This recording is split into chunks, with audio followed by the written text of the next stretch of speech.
넘겨야 됩니다. 자, 한번 보겠습니다. 자, 지역권의 내용. 지역권자는 일정한 목적을 위하여 타인의 토지를 자기 토지의 편익에 이용하는 권리가 있다. 그래서 기본적으로 타인의 토지를 자기의 토지의 편익에 이용하는 권리입니다. 그래서 1번은 그냥 읽어보시고 1번이 2번 반가로요. 편익에 이용한다는 것은 요역지의 가치를 증대시키는 것이다. 그래서 편익의 종류에는 제한이 없고 통행지역권, 인수지역권, 이런 전망을 위한 건축금지, 그와 관련된 지역권 이런 것들이 있습니다. 그래서 내용이 한정적이지 않고요. 굉장히 좀 광범위할 수 있어요. 근데 편익을 받는 것은 토지만이다. 이거 주셔야겠어요. 토지가 편익을 받아야 됩니다. 따라서 요역지에 거주한 자의 개인적 이익, 예를 들어 동물학자의 곤충 채집, 이런 거를 위한 지역권을 설정할 수 없다. 이거 좀 기본적인 사항이니까 기억을 해두시고요.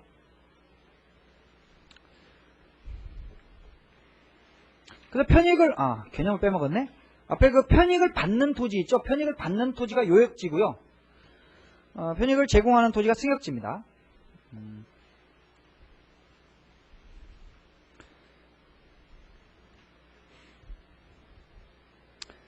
요역지, 승역지, 요역지가 편익을 받는 땅, 승역지가 편익을 제공하는 땅. 자, 2번 비한정적, 비배타적 공유적 성격 읽어보시면 되고요. 그래서 이거는 이제 강행복귀에 반하지 않는 한 어떤 내용으로도 가능하고요. 그 지역권에 의한 토지 사용은 배타적인 게 아니다. 예를 들어 통행지역권을 설정했다. 그러면 요역지의 가치를 증가시키기 위해서 남의 땅을 이제 사용한다고 해보죠. 그러면 그 승역지 땅, 남의 땅 그거 있죠. 승역지의 땅을 배타적으로 지배하는 게 아니거든요. 그냥 왔다 갔다 그냥 통행. 그러니까 딴 사람도 또 거기다 또 설정할 수가 있습니다. 그래서 배타적인 성격이 좀 약하고요. 여러 개의 지역권 설정도 가능하다. 자, 요역지와 승역지 사이의 관계. 요역지는 한 필의 토지가 됩니다. 요역지는 한 필의 토지. 하지만 승역지는 토지 일부에 대하여 설정될 수 있다. 이거 좀 기억하시고. 승역지는 토지 일부에 대하여 설정될 수 있다. 그리고 소유자 간에만 설정할 수 있는 건 아니에요. 지상권자, 전세권자도 권한 범위 내에서 체결할 수 있고 임차인도 가능하다. 자, 부정성. 이 조문들을 다 잘 기억하셔야 됩니다. 지역권은 요역지 소유권에 부정하여 이전하며 또는 요역지에 대한 소유권 외의 권리 목적이 된다. 그래서 요역지 소유권이 넘어가면요. 지역권도 그대로 넘어가게 됩니다. 다만 그러나 단서 있죠. 다른 약정이 있는 때는 그 약정에 간다. 그래서 배제특약은 가능합니다. 배제특약은. 지역권 안 따라가는 것으로. 당사자 간에 효력이 있는 것을 정하는 게 가능해요. 다만 그런 것들은 이제 등기를 해야 되겠죠. 그 다음 2항. 지역권은 요역지와 분리하여 양도하거나 다른 권리의 목적을 하지 못한다. 그래도 요역지는 따로 두고 지역권만 양도한다. 지역권만 양도한다는 게 있을 수가 없습니다. 지역권만 양도한다는 게 있을 수가 없어요. 그 지역권만 또 담보의 목적으로 한다. 이런 거 있을 수가 없어요. 자, 불가분성. 불가분성에서는 일단 지역권을 되도록이면 존속시키려는 것이 이게 민법의 기본적인 입장이다라는 걸 기억해 두시고요. 그래서 1항 293조 1항 토지공유자의 1위는 지분에 관하여 그 토지를 위한 지역권 또는 토지가 부담한 지역권을 소멸하게 하지 못한다. 그 다음에 토지의 분할이나 토지 일부 당도의 경우에 지역권은 요역지의 각 부분을 위하여 또는 승역지의 각 부분의 존속. 그러나 지역권이 토지 일부에만 관한 것이든 다른 부분에는 그러지 않다. 가볍게 보시고. 295조 공유자 1인이 공유 지역권을 취득하면 다른 공유자도 이를 취득. 그 다음에 점유로 인한 지역권 취득 시효 기간의 중단은 지역권을 행사하는 모든 공유자에 대한 행사유가 아니면 그 효력이 없다. 이것이 시효 중단의 그 상대적 효력에 대한 예외 규정입니다. 원래 당사자 및 그 승계인 간에만 중단 효력이 미치는 이게 원칙인데요. 이거는 점유로 인한 취득 시효 기간 중단은 지역권 행사한 모든 공유자에 대해서 발생하지 않으면 아예 효력이 없어요. 중단 효력이. 그 당사자 간에도 효력이 없는 겁니다. 예외 규정.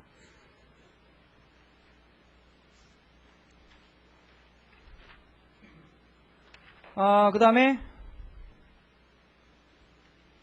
요역지가 수인의 공유인 경우에 1인에 의한 지역권 소멸시효의 중단 또는 정지는 다른 공유자를 위하여 효력이 있다.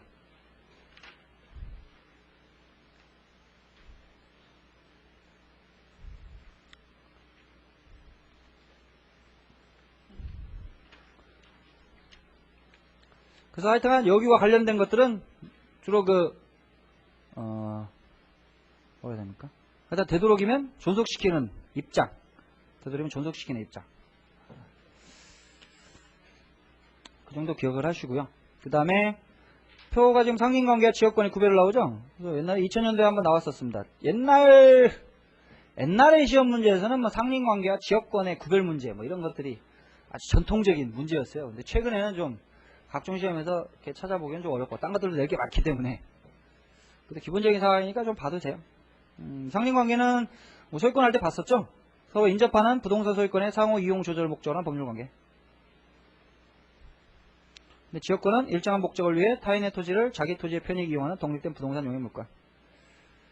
그래서 가장 큰 차이는요, 상징관계는 이제 소유권 내용이거든요. 소유권의 확장 또는 제한. 그래서 별개의 그 권리가 아닙니다. 그 권리에 딸려 있는 것이지.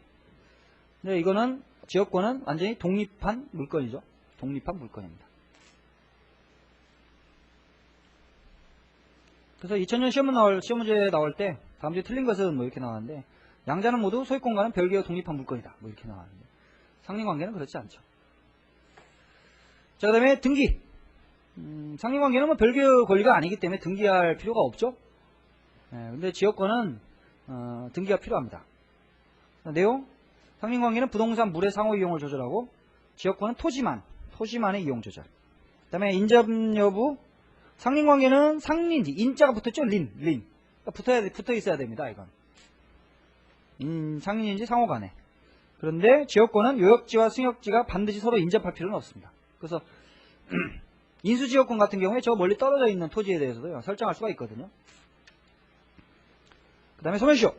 소유권과 운명을 함께하기 때문에 상린관계상의 권리들은 뭐 별도로 소멸시효에 걸리지 않습니다. 근데 지역권은 소멸시효에 걸리고요. 상계 그냥 읽어보시고. 자, 지역권의 대가. 대가와 존속기한에 대해서 아무런 규정이 없어요. 그 다음에 등기사항으로 규정하고 있지도 않습니다. 부동산 등기법에. 근데 통설은 지역권은 유상, 무상 어느 것이나 무방하다. 유상, 무상 어느 것이나 무방하다. 그 다음에 영구의 지역권 설정도 가능하다. 이거 좀 기억해 두세요. 영구의 지역권 설정도 가능하다. 이것도 종종 자주 등장하는 겁니다. 잘 기억해 두시고. 지역권의 종류, 자괴지역권, 부자기지역권. 그래서 뭐 승역지 소유자의 의무 내용에 따라 통행지역권, 인수지역권 같은 자기의 지역권과 관망지역권 같은 경우에 같은 부자기의 지역권 나눈다. 구별의 식은 없고요. 계속지역권, 불계속지역권. 이건 좀 실익이 있습니다. 지역권의 내용의 실현이 중단 없이 계속되는 것이 계속지역권. 그래서 일정한 통로를 개설한 통행지역권. 예를 들어 이렇고. 그 다음에 수로를 개설한 인수지역권. 이런 것들. 근데 권리의 내용을 실현함에 있어 개개의 권리자의 행위를 요하는 것. 이게 불계속지역권입니다. 그 다음에 표현지역권과 불표현지역권.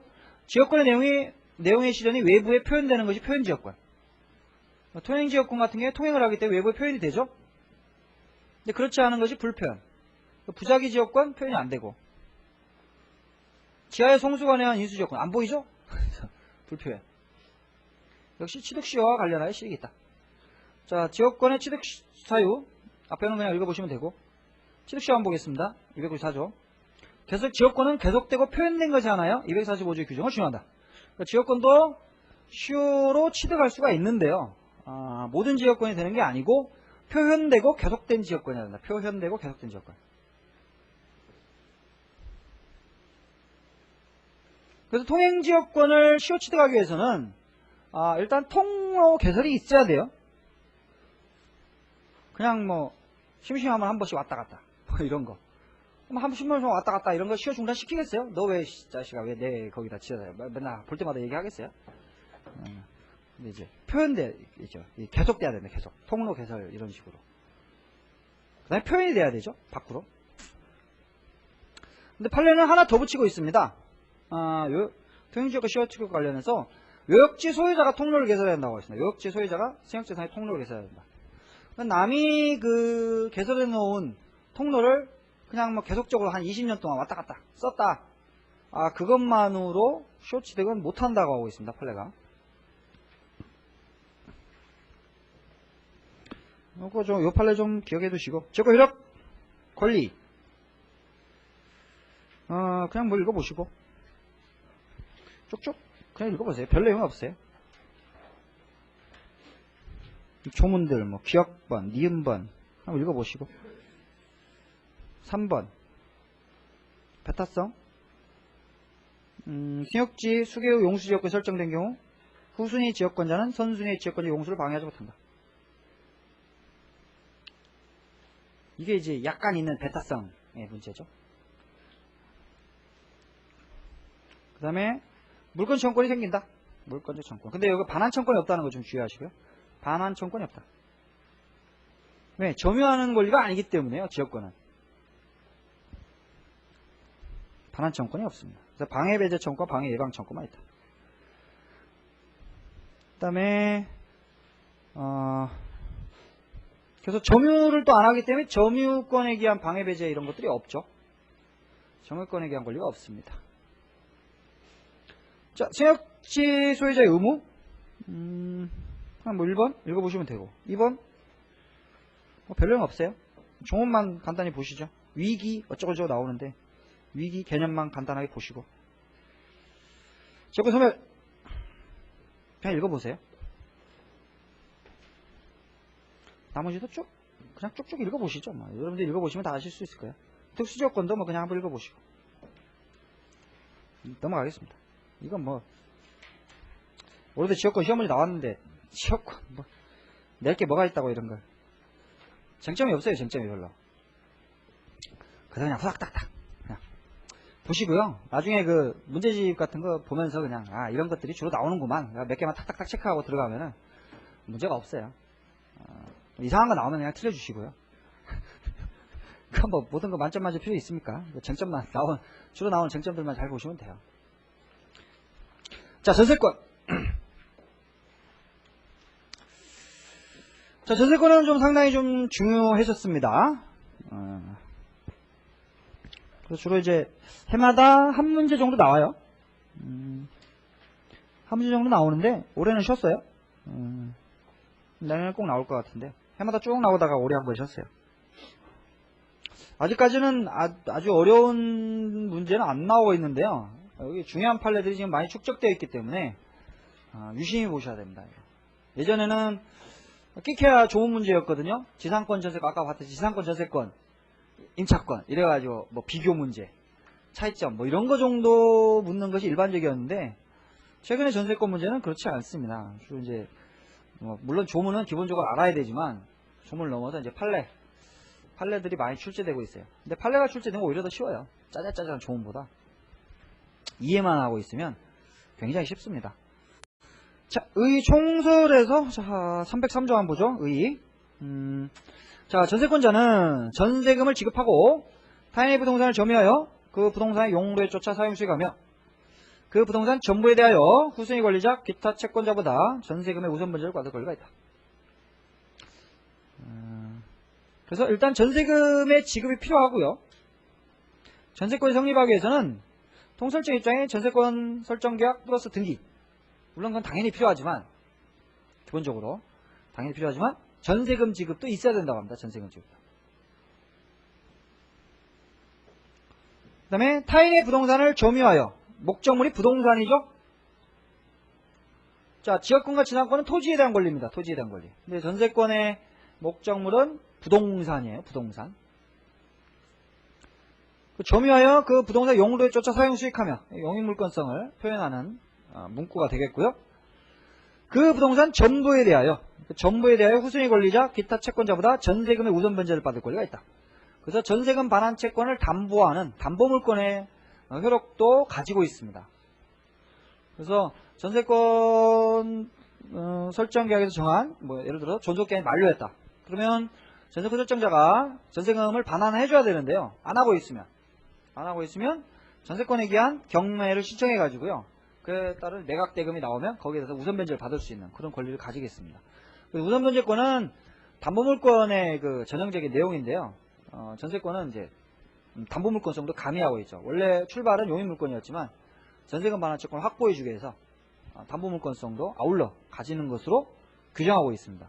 법이. 자, 법적 성질에서 타물권. 사물권이다. 그 다음에 303조 2항에서 농경지는 목적물이 될 수 없다라는 규정을 두고 있죠. 종목만 기억하시면 되고, 이번에 내용은 뭐 그냥 일반적인 내용이니까 읽어보시고, 용익물권 그냥 읽어보시면 되고요. 뭐 점유할 권리를 포함하고 상린관계 관하기 규정이 준용된다. 그 다음에 지상권에 의해 달성될 수 있는 목적, 즉 건물 기타 공작물이나 수목을 소유하기 위하여 타인의 토지에 전세권을 설정할 수 있는가? 가능하다. 통설. 선택할 수 있다고 합니다. 자, 지상권을 설정하려면 장기간이죠. 경관 건물 30년, 보통 건물은 15년, 그 외에 공작물은 5년이죠. 굉장히 장기간입니다. 그래서 근데 그에 비해서 전세권이라고 하는 것은 최장 10년이거든요. 최장 10년. 그래서 동일한 목적을 위해서 짧은 기간에 전세권 설정하는 거 가능하다라고 통설이 하고 있습니다. 그 다음에 담보물권. 그래서 전세권자는 목적 부동산의 전세권의 전세금이죠. 전세금. 오타. 전세금의 우선 면제를 받을 수가 있다. 즉 전세금 반환 채권을 피담보 채권으로 하는 담보물권적인 성질을 가진다. 그 결과 전세권은 담보물권의 통일성인 부종성, 수반성, 물상대입성, 불가물성을 가진다. 이 내용은 담보물권에서 공부하도록 하겠습니다. 근데 담보물권이 가지는 성질로 다 가진다.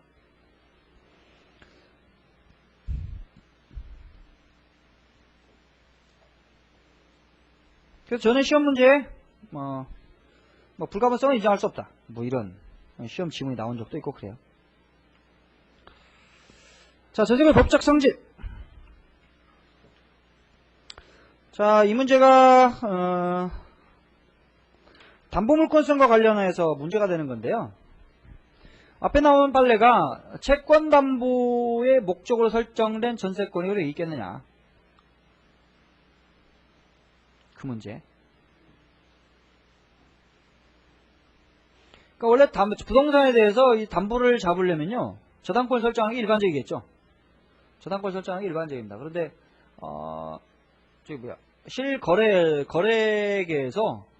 거래계에서 전세권을 설정하는 게 있나 봐요. 채권자가 담보의 목적으로 전세권을 설정해요. 과연 그러면 그게 유효하겠느냐. 왜 문제가 되냐면 물권 법정주의 때문에 문제가 되는 것입니다. 물권 법정주의에 따라서 당사자가 임의로 새로운 물권을 창설하지 못하고요. 그 다음에 법이 정한 물권과 다른 내용의 물권을 약정하지도 못하죠. 효력이 없어요, 기본적으로. 근데 만약에 이 담보의 목적으로만 전세권을 설정한다. 이러면 303조를 회피하는 내용이 될 수 있잖아요. 303조 분명히 용도에 쫓아 부동산 용도에 쫓아 사용수익 가며 용의물권성을 규정하고 있어요. 그래서 물권법정에 반하여서 위반 아니냐 라는 문제 이건데 판례는 한번 읽어보죠. 전세권이 용의물권적 성격과 담보물권적 성격을 겸비하고 있다는 점 및 목적물의 인도는 전세권의 성립 요건이 아닌 점. 목적물의 인도는 전세권의 성립 요건이 아닌 점. 그래서 당사자가 주로 채권 담보의 목적으로 전세권을 설정하였고 설정과 동시에 목적물을 인도하지 아니한 경우라 하더라도 장차 전세권자가 목적물을 사용 수익하는 것을 완전히 배제하는 것이 아니라면 전세권 효력을 부인할 수 없다. 근데 만약에 완전히 눈 가리고 아웅인데요. 어쨌든 완전히 사용 수익하는 것을 배제하는 거라면 이 물권법정주의에 반해서 무효입니다. 무효. 근데 그렇지 않다면 전세권의 효력을 부인할 수 없다. 인도가 요건은 아니기 때문에. 다만 전세금의 지급은 전세권의 요소라고 합니다. 왜? 이건 담보물권이기 때문에 피담보 채권이 없는 담보물권이 있을 수가 없거든요. 담보물권 저 혼자 있을 수가 없어요. 담보되는 채권이 있어야 됩니다. 어떤 채권을 담보하기 위해서 담보물권 설정하는 거거든요. 그래서 전세금의 지급은 있어야 됩니다. 다만 그렇다고 하여 전세금의 지급이 반드시 현실적으로 수수되어야 되는 건 아니다. 반드시 현실적으로 수수되어야 되는 건 아니고 기존의 채권으로 전세금의 지급에 가름할 수도 있다.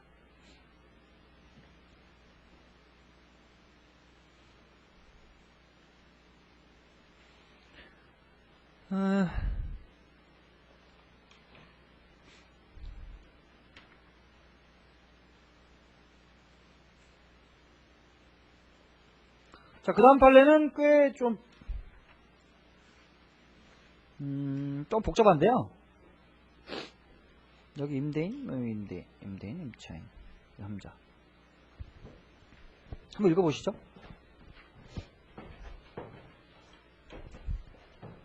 A, B, C. 김땡땡.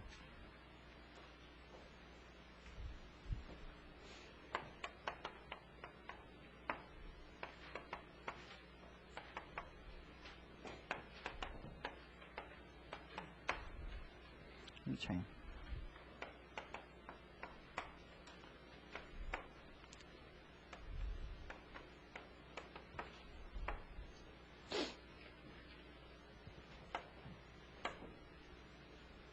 자, 이 사건이 어떻게 된 거냐면 A, B, C로 할까요?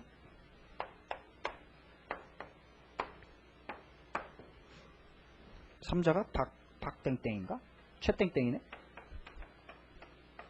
한 자만 지워야 되는 두 개나 지웠더니 조금 일단 최땡땡 이렇게 되는데 둘이 지금 임대차 계약을 체결한 거예요. 부동산에서 임대차 계약을 체결하는데 이제 임차보증금을 줬죠.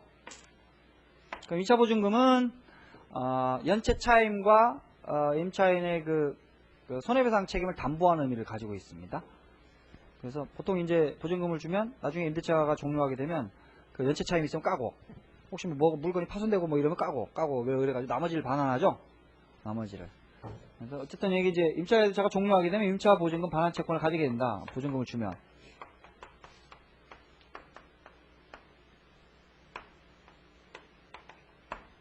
근데 이 임차 보증금 반환 채권을 담보하기 위해서 전세권 설정 등기를 합니다. 전세권 설정 등기를 하는데 전세권 설정 등기를 이렇게 제3자인 C명의 전세권 설정 등기를 한 거예요.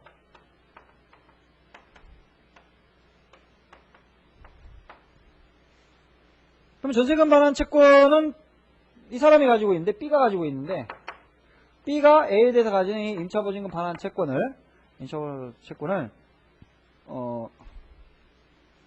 담보할 목적으로 제3자 C 명의로 지금 전세권 등기를 한 겁니다. 그리고 그 위에 D 이 사람이 전세권에 관해서 저당권을 이제 취득했어요.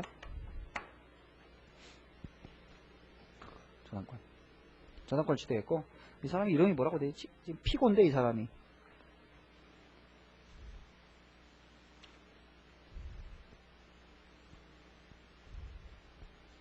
그다음에 이렇게만 보죠. 이렇게. 자, 이렇게 됐는데요. 이렇게 됐는데 여기서 지금 이 사람이 지금 그 차임을 연체해가지고요. 이 보증금 반환 책임이 이제 소멸됐어요. 소멸. 차임을 연체해가지고 거의 다 까진 거예요. 다 까지니까 요거 말소 청구를 하고 그다음에 요거 새끼가 하나 딸려 있죠. 요거 이 자식한테 이제 말소를 청구하는 이 사건입니다. 사건. 그래갖고 항변이 문제가 되는데 일단 요 전세권 등기 유효하냐 문제가 다투었습니다. 유효한 것이냐. 왜 유효하냐 문제가 됐냐면 전세권이랑은 담보물권의 성질을 가지고 있죠. 피담보 채권이 있어야 됩니다. 피담보 채권이. 근데 실제로 이 사건에 보면 B가 채권자이지 얘가 채권이 있는 건 아니었거든요. 그래서 유효성이 문제가 됐는데 여기에 대해서 3자가 합의하면 괜찮다라는 판시 됐어요. 그래서 그거 보시면 자, 전세권이 담보권적 성격을 아울러 가지고 있는 이상 부종성과 수반성이 있긴 하지만 다른 담보권과 마찬가지로 전세권자와 전세권 설정자 및 제3자 사이에 합의가 있으면 그 전세권자의 명의를 제3자로 하는 것도 가능하다. 그래서 임대차 계약에 바탕을 두고 이 얘기한 임차보증금 반환 채권을 담보할 목적으로 임대인, 임차인 및 제3자 사이의 합의에 따라 3자 명의로 격려된 전세권 설정 등기도 유효하다. 그래서 그 밑에 줄 전세권 설정 등기의 피담보 채권인 임차보증금 반환 채권의 귀속권자는 임차인이고 제3자는 임대인에 대하여 직접 어떤 채권을 가지고 있지 아니하다 하더라도 달리 볼 건 아니다. 굉장히 좀 이상한 판시가 아닌가 싶은데요. 담보목권적 성격에 비춰봐서.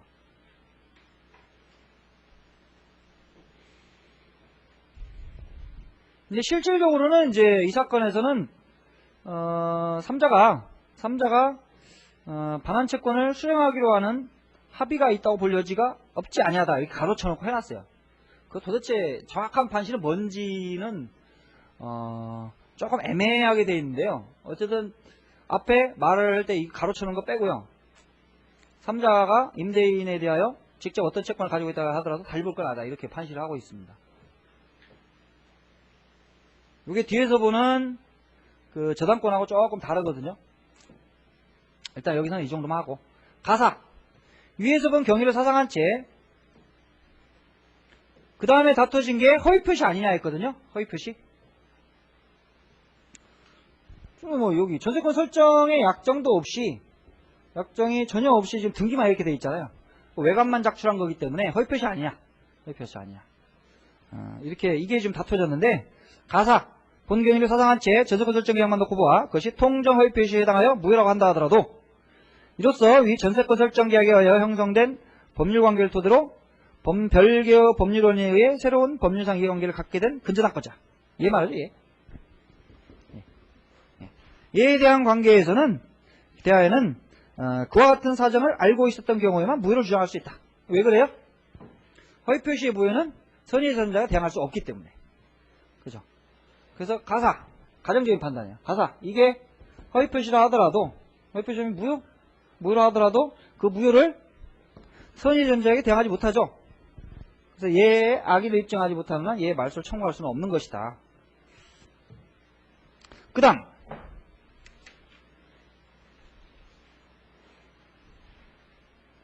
그 다음이 혹시 이 명의시타 부동산 실명법에 위반한 무효 등기 아니냐. 이 등기가 요거 요놈이 전세권 등기를 명의시탁한 거 아니냐. 그는 명의시탁이라는 건 원래 부동산 소유권에서 출발했지만 딴 그 등기 등록이 가능한 재산권에서 명의시탁이 인정될 수 있잖아요. 다만 부동산 실명법이 적용이 되면 무효잖아요. 무효 이런 게. 그렇죠. 근데 이제 그건 인정이 됩니다. 자, 이 사건 전세권 설정 등기는 구른 것이요. 196페이지. 설정 등기는 전세권의 명의시탁 등기에 해당한다 할 것인데 명의시탁에 의한 전세권 설정 등기를 부동산 실권리자 명의 등기에 관한 법률에 규정된 유효기간 내에 실명 등기를 하지 아니한 경우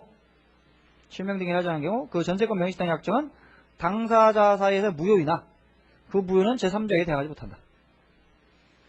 결국에는 이제 말소를 못 구하게 되는 이 사건에서 좀 뭐 A로서는 조금 억울하지 않는가 싶은데요. 요 판례가 이렇게 직접 어렵게 막 깊게 나온 시험 문제 아직까지 없었어요. 근데 중간중간에 잘라가지고 물어보는 문제들은 몇 번 나왔습니다. 앞에 부분 판시, 제3자 명의 전세권 등기 문제, 그 다음에 통정허위 표시 문제, 그 다음에 명의시탁에 관련된 문제.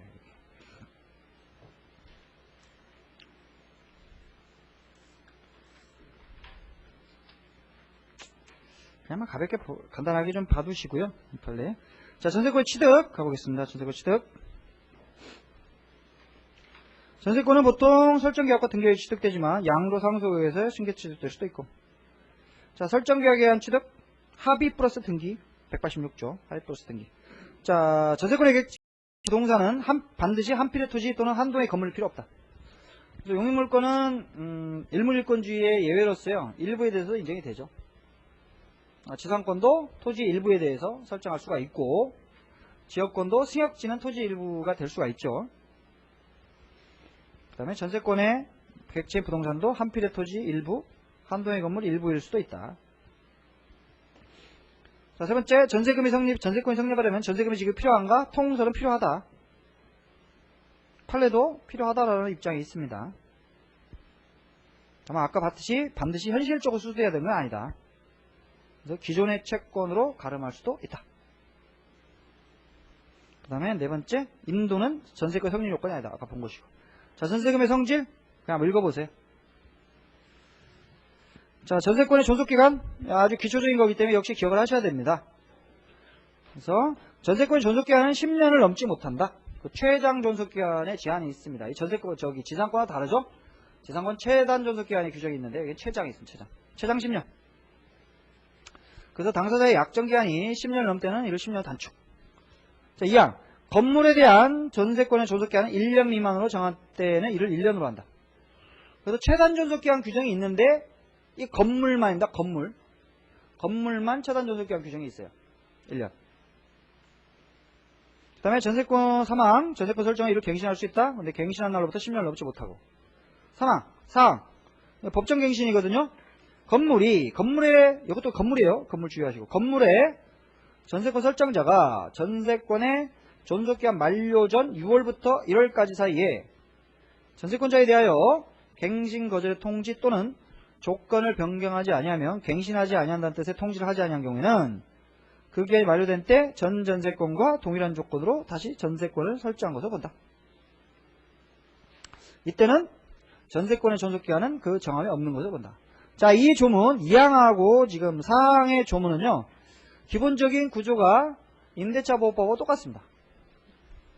이 조문이 들어간 이유는 임대차보호법 때문에 그렇거든요. 임대차보호법이 처음 만들어지면서요, 최단 존속기간을 1년을 규정했습니다. 1년.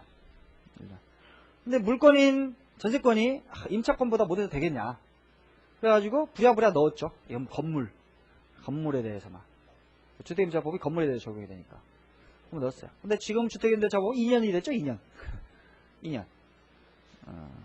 그래서 지금 이제 전세권이 더 못하죠? 물건이 더 못합니다. 근데 법정갱신 규정도 임대차보호법에 들어갔었어요.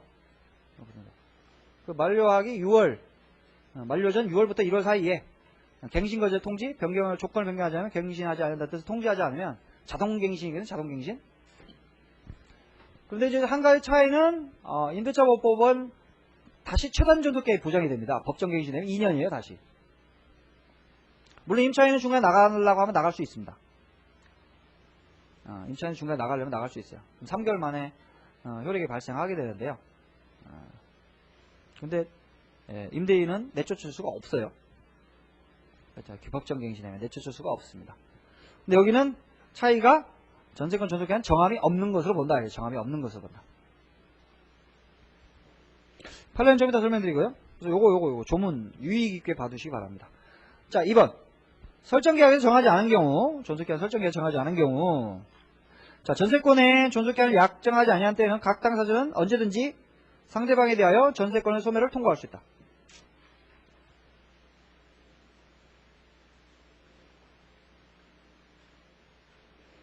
그리고 상대방이 이 통고를 받은 날도 6월이 경과하면 전세권 소멸한다. 6월 역시 기억을 하셔야 되고요. 그러면 소멸 통고를 하고 6월이 경과하면 말소등기 없이도 당연히 소멸하는 것이냐, 아니면 그래도 말소등기는 해야 소멸하는 거냐. 다툼이 있습니다. 다툼이 있어요. 근데 이것도 법률행위이기 때문에 말소등기를 해야 된다고 보는 게 맞지 않을까 싶습니다. 186조가 적용돼가지고. 견해 드립이 있는 부분. 자, 판례 보고 가겠습니다. 전세권 법정갱신. 전세권의 법정갱신은 법률 규정에 의한 부동산에 관한 물권의 변동으로 보호할 것이므로 전세권의 등기 없이도, 잘 기억해주세요. 전세권에 대한 등기 없이도 전세권 설정자 그 목적물을 취득한 제3자에 대하여 권리 주장할 수 있다. 꼭 기억해주세요. 이건 법률의 규정한 물권 변동이기 때문에 그 제3자 입장에서 본다면 조금 가오갈 수도 있죠. 등기부 보니까 이제 존속기간 다 끝나가지고 이제 다 끝났구나 이렇게 그렇게 생각을 하고 이제 양수를 했는데요. 법정갱신됐다 이거죠. 그럼 내쫓을 수가 없습니다. 이거 등기가 없어도 이 양수인한테 주장할 수가 있기 때문에 내쫓을 수가 없어요. 그럼 어떻게 해야 되겠어요? 성질 급한 사람은 그냥 계약을 해지해버리면 됩니다. 잘 몰랐어. 해지해버리면 담보책임 규정이 있어요. 담보책임 규정이. 목적을 그것 때문에 계약의 목적을 달성할 수 없더라 그러면 계약을 해지할 수 있습니다. 그런데 참을성 있게 기다려보겠다 이러면 이제 소멸통고를 하면 되겠죠. 법정갱신돼도 존속기간 정함이 없는 것이 되거든요. 소멸통고를 하게 되면 전세권이 소멸통고를 하게 되면 이제 6월의 기간이 경과하면 소멸하게 되겠죠. 요 판례 꼭 기억을 해두세요. 자, 전세권 효력.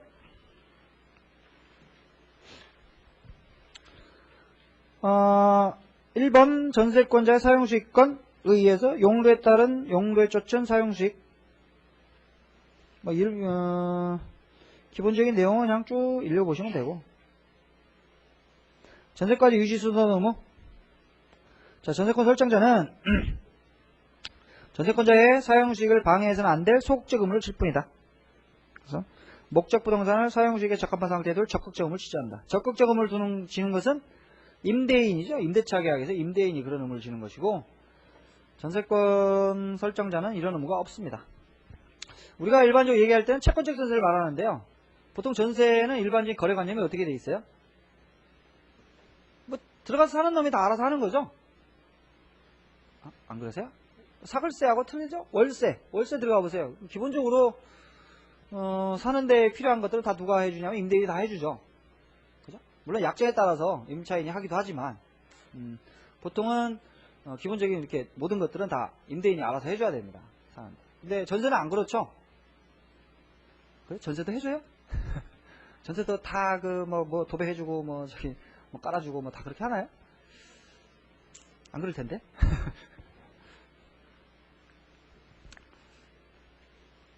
그래서 임대차하고 좀 다릅니다. 전세는.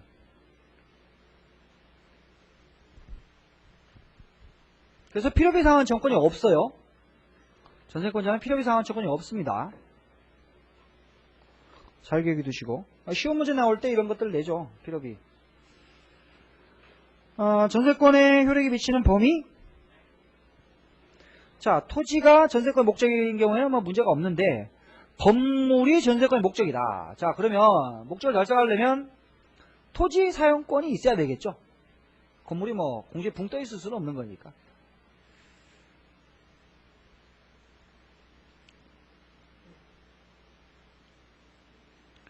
그래서 일단 네 번째 줄 설정계약에 건물만이 전세권의 목적이 되어 있고 토지는 제외되어 있더라도 이와 같은 필요한 범위에서는 토지를 사용할 수 있다.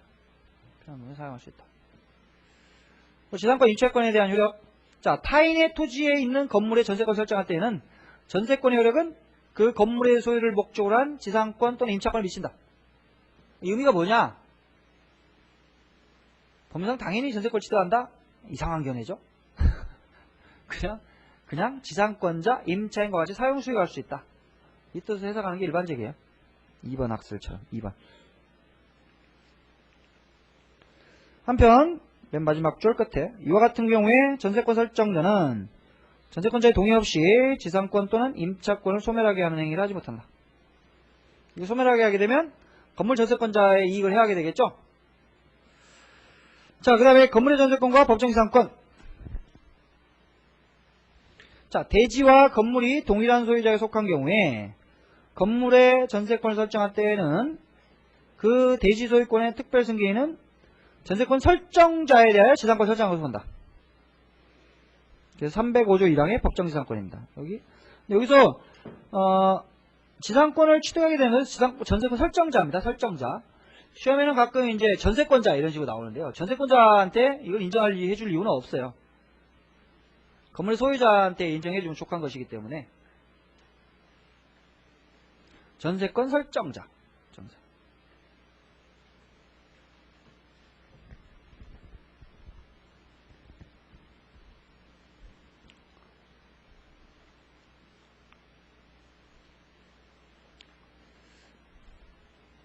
그게 이제 방과로 2번에 지금 설명을 해놨죠. 그래서 읽어보시고.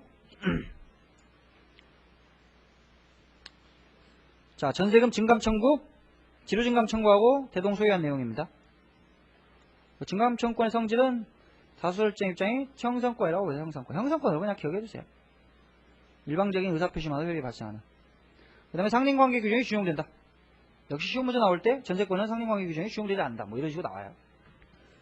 기초적인. 그 다음에 점유권과 물권 청권. 전세권은 점유할 권리를 포함한다. 따라서 점유 침해당한 때에는 점유보호 청권을 행사할 수 있고, 전세권의 침해를 받은 때는 반환 청구, 방해 배제, 방해 예방 청권을 행사할 수 있다. 역시 간단한 내용들. 전세권 처분. 처분의 자유와 제한 306조. 306조 전세권자는 전세권을 타인에게 양도 또는 담보로 제공할 수 있다. 그 존속기간 내에서 목적물을 타인에게 전전세 또는 임대할 수 있다.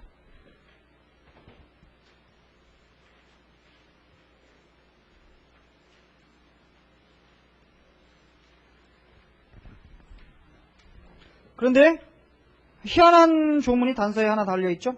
그러나 설정행위로 이를 금지한 때에는 그러하지 아니하다. 이렇게 있습니다. 원래 물건이라고 하면 아주 자유롭게 양도 처분이 가능하도록 해야 되는데요. 이거는 설정행위로, 원래 원칙은 자유롭지만 설정행위로 금지하는 걸 인정하고 있습니다. 자, 이거는 채권의 때가 아직 덜 빠져서 그래요. 전세권이라는 것은 임대차에서 발전해 왔거든요. 임대차에서 발전해 온 것을 그러니까 물권화 시킨 겁니다. 그래서 임대차 같은 경우에 신뢰관계가 중요하죠. 누가 임차에 들어오느냐, 어떤 사람이 나의 집에 와서 들어오냐, 이런 것도 굉장히 중요한 요소죠. 임대차 같은 경우에 임대인의 동의 없이 임차권을 양도하거나 전대하지 못합니다. 그래서 마음대로 양도 전대하면 임대차 계약을 해지할 수 있거든요. 근데 그게 이제 그 때가 아직 덜 빠진 거예요. 임차권에서 발전해 와가지고 그 때가 덜 빠져서 설정에 금지하면 이제 양도 처분하지 못하겠죠. 근데 금지특약은 3자 등기해야 역시 제3자에 대항할 수 있고요. 내용들은 그냥 읽어보세요. 자, 전세권 양도. 전세권 양도 합의가 있고 등기가 해야 그 효력이 생긴다. 당연하고. 자, 근데 2번. 전세권 양도는 전세금 반환 채권을 포함하여 전세권을 양도하는 것을 의미한다. 그런데 전세권과 분리하여 전세금 반환 채권만을 타인에게 양도할 수 있는가? 굉장히 중요한 쟁점입니다. 전세권과 분리하여 전세금 반환 채권만을 타인에게 양도할 수 있는가?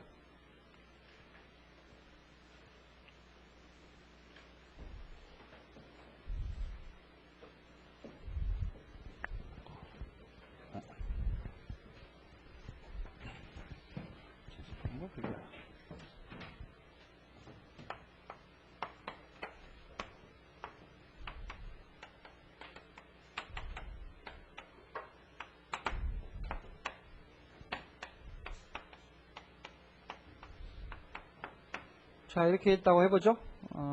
그러면 일단 전세권 존속기간 이만큼이라고 해보죠.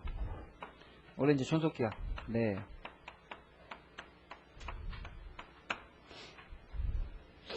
전세권 존속기간 내라면 이제 B의 권리를 이렇게 딱 봤을 때요. 기본적인 용익물권성을 가지고 있기 때문에 용도의 조차 사용수익 할 수 있죠. 전세 목적물의 용도의 조차 사용수익 할 수 있습니다. 그 다음에 이제 담보물권으로서의 전세권 효력이 있어요. 물론 이건 존속기간 동안에는 뭐 특별한 의미는 없죠. 잠재되어 있는. 근데 이 기간 중에 딱 이 존속기간 이렇게 이제 양자를 다 가지고 있는 양성질을 다 가지고 있는데요. 존속기간 내에. 자, 그런데 여기서 전세권과 분리해서요. 전세과 분리해서 B가 A에서 가진 반환채권 있죠?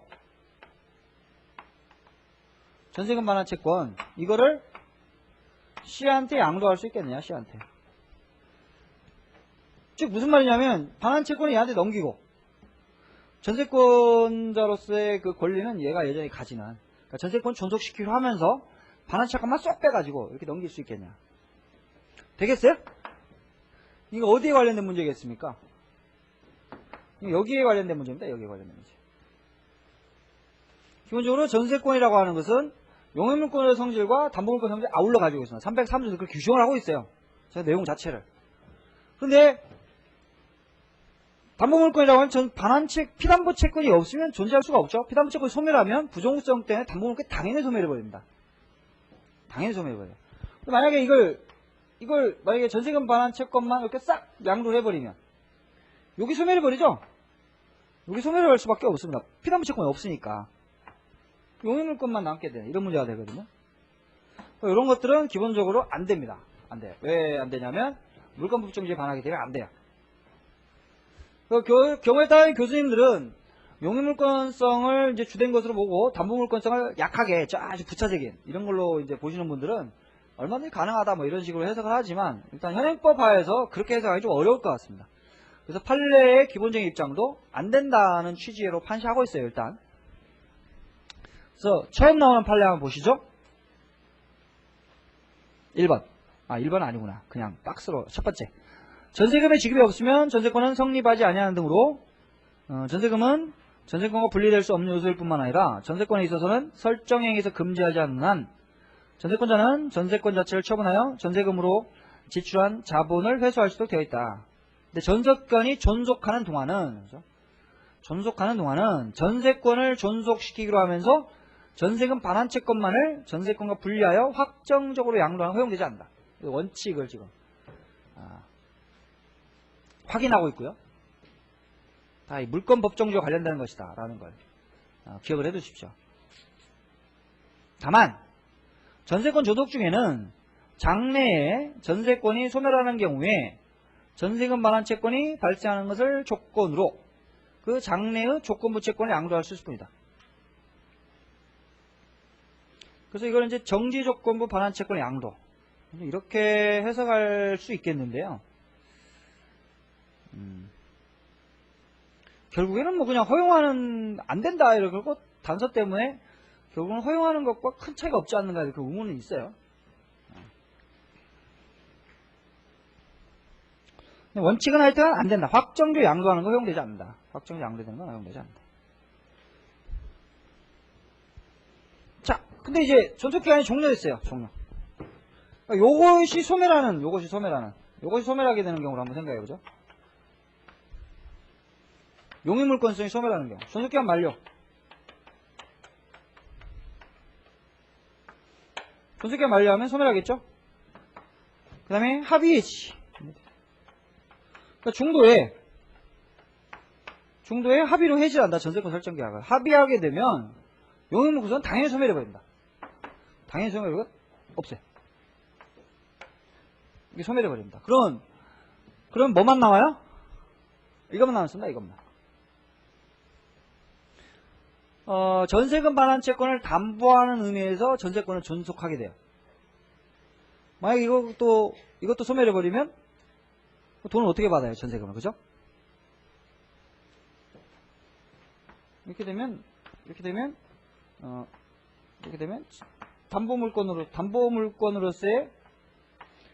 담보물권으로서의 전세권만 존속하게 됩니다.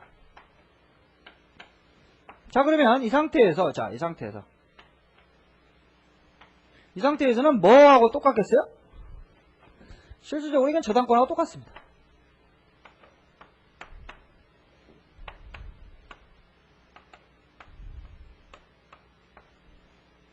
어떤 채권을 담보하는 의미에서 이 담보물권이 존속할 수 있는 것이거든요. 자, 이 경우에 한번 봐보세요. 이 경우에 양도를 어떻게 하겠느냐? 첫 번째, 양자를 묶어서 양도하는 거 가능합니다. 그렇죠? 양자를 묶어서 양도하는 거 가능합니다. 다만 이제 시차는 좀 발생하게 되는데요. 채권하고 저당권하고 묶어가지고 양도하는 게 가능합니다. 묶어가지고.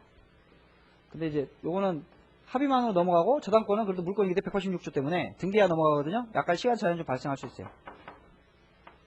근데 저당권만 양도하는 거 이거 되겠어요? 안 된다 이거야. 안 된다. 저당권만 양도는 안 된다. 세 번째, 피담보 채권만 양도.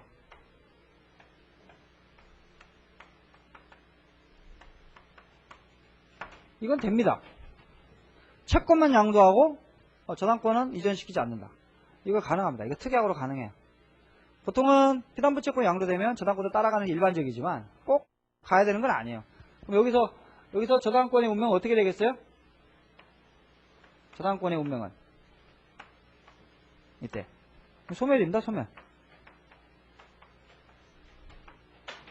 그래서 요 법리가 존속기간 만료나 합의해지로 용의물권서 소멸하게 되면 똑같이 나오게 됩니다. 전세권도. 실질적으로 저당권하고 똑같게 되기 때문에 그때는 영유물권성이 소멸했잖아요. 전세금 반환 채권을 담보하는 담보물권으로서의 의미밖에 없어요. 그때는 이제.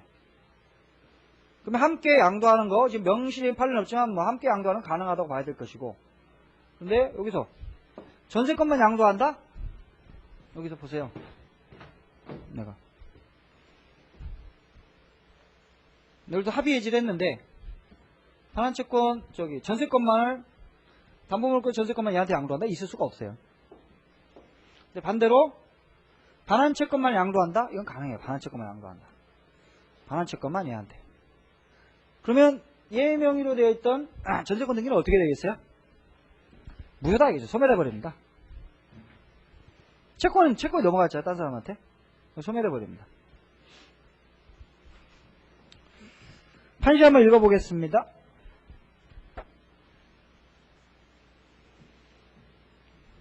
자, 전세권이 담보물권적 성격도 가진 이상 부정성과 수반성이 있다.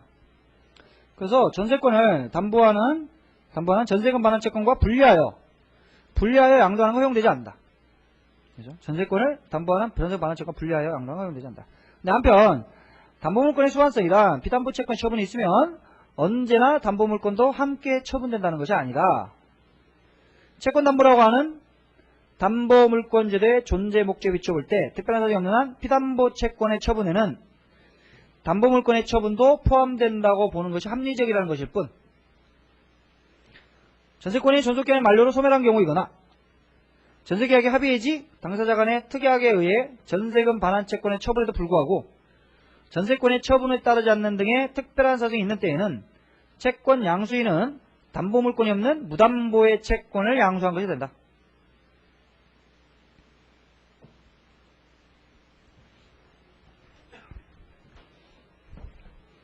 그래서 여기는 지금 병렬적으로 좀 써놨는데요. 이렇게 특약이 있어야 된다. 특약. 전세권은 떼놓고 피담보 채권만 양도한다는 이제 특약이 있어야 돼. 특약. 용의물권 소멸하는 특약.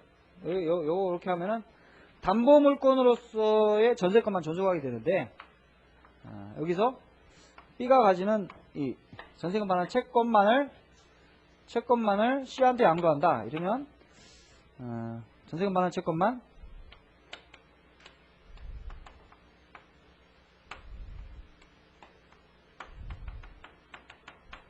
양수하게 되고 이 전세권은 소멸하게 됩니다.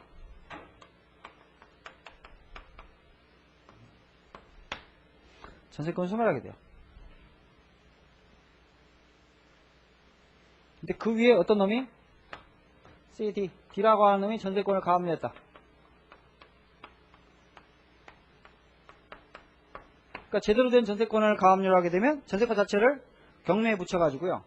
처분해가지고 이제 팔아서 전세권도 재산이기 때문에 이제 팔아 치울 수가 있잖아요. 거기에서 이제 채권의 만족을 얻을 수가 있는데 이건 뭐 이렇게 전세금 반환 채권이 분리가 양도되면 이 전세권 소멸해버리잖아요. 자동 소멸된다. 자동 소멸. 말소 등기 없이도 당연히 소멸하게 되고 따라서 요 가압류 등기를 했다. 이거 무효예요. 무효.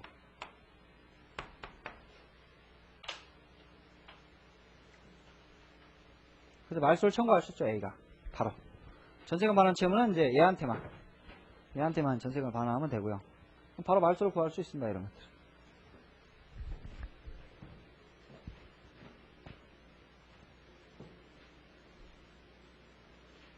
자, 그 다음 판시 한번 읽어보죠. 전세권 설정 계약의 당사 사이에 계약이 합의 해지된 경우 전세권 설정 등기는 전세금 반환 채권을 담보하는 효력은 있다. 그렇죠? 전세금 반환 채권을 담보하는 효력은 있다. 근데 그 후 당사자의 약정에 의하여 전세권의 처분이 따르지 않는 전세금 반환 채권만의 분리 양도가 이루어진 경우에는 양수인은 유효하게 전세금 반환 채권을 양수하였다 할 것이고 그로 인하여 전세금 반환 채권을 담보하는 물권으로 해서 전세권은 소멸. 그래서 그 전세권에 관하여 가압류 부기 등기가 경료됐다 하더라도 아무런 효력이 없다.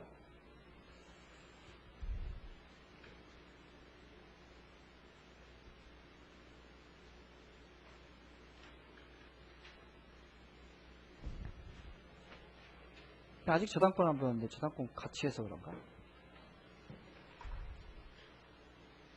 이거 굉장히 어려우신가요? 할 때 좀 별로 표정들이 안 밝으신데. 여러분, 이건 담보물권의 부종성과 관련된 문제입니다. 담보물권의 부종성과 관련된 문제. 이게 본질에 관련된 거거든요. 시험에서 항상 가장 쉬운 문제 나올 때 조문이 나옵니다. 조문. 물론 뭐 조문 짜잘짜잘 암기해야 되기 때문에 어떻게 보면 조문이 더 어렵다고 볼 수도 있어요. 교수님들이 가장 쉽게 낼 때 어쨌든 조문을 내고요. 조문. 그 다음으로 들어가는 문제가 어떤 권리나 제도가 있으면 그거의 본질을 물어본다. 본질. 그래서 이게 중요한 이유는 전세권의 본질과 관련된 거기 때문에 그렇거든요. 전세권이 뭐냐? 과연 용익물권이냐? 담보물권이냐? 물론 이제 용익물권성을 부정하는 견해는 없죠. 근데 담보물권성을 어느 정도 인정할 것이냐? 이 문제거든요. 담보물권에 피담보 채권이 없으면 존재할 수가 없어요. 딱 그 문제 때문에 나타나는 문제예요. 그래서 어쨌든 우리 법이 용익물권임을 명확하게 이렇게 조문으로 규정하고 있기 때문에 303조에서요. 그래서 전세금 반환 채권이라고 하는 그 피담보 채권이 없는 전세권이 있을 수가 없어요. 그러니까 지급을 해야 된다고 하고 있고 전세금 지급해야 됩니다. 지급을 하지 않으면 반환 채권이 없잖아요. 지급을 해야 돼. 지급이 그래서 전세금 지급이 전세권 성립의 요소라고 하고 있고 그래서 그리고 그 전세권을 존속시킨 채 전세권을 존속시킨 채 전세금 반환 채권만 분리해서 양도하는 것도 허용하지 않고 원칙적으로 허용하지 않고 다만 용익물권이 소멸하게 되면 뭐야 남는 건 이거밖에 없잖아요. 일반적인 담보물권 똑같다는 거예요 이거는. 그래서 함께 피담보 채권과 담보물권 함께 양도할 수도 있고 그렇지만 피담보 채권을 빼고 담보물권만 양도한다? 있을 수가 없거든요. 담보물권만 가져가서 뭐 하겠어요? 결국 채권 담보의 목적인데 안 된다. 반대로 담보물권은 빼고 피담보 채권만 양도한다. 이건 가능합니다. 이건. 그러면 그 남아있는 이거 뭐야? 여기서 전세금 반환 채권만 이렇게 양도를 하게 되면 전세권은 이제 소멸하게 돼요. 전세권은 용익물권은 먼저 소멸했고 요거 담보물권 전세권도 소멸해버린다. 이건. 분리양도가 이루어지면. 이거 좀 이해를 좀 해두시죠. 중요한 문제이기 때문에 좀 이해를 하셔야 됩니다. 자, 그 다음에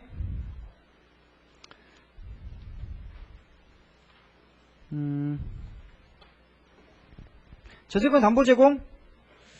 전세권 담보 제공은 저당권 설정을 의미하고요. 저당권 설정할 수 있고요. 전세권의 목적물을 전전세 또는 임대한 경우에는 전세권자는 전전세 또는 임대하지 않았으면 면할 수 있는 불강력으로 인한 손해에 대하여 그 책임을 부담한다. 그래서 전전세라고 하는 것은 전세권자의 전세권을 그대로 둔 채 그것을 기초로 해서 전세 목적물에 다시 전세권을 설정하는 거예요.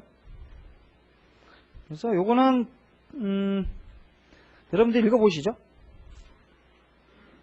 설명을 좀 자세하게 해놨기 때문에 시험도 그렇게 뭐 깊게 어렵게 나오는 건 아니에요. 이 부분은. 그래서 여러분들 읽어보시고요. 넘어가겠습니다. 그 다음에 목적물이 임대 가능하고. 잠깐만 쉬죠. 55분에 다시 시작하겠습니다.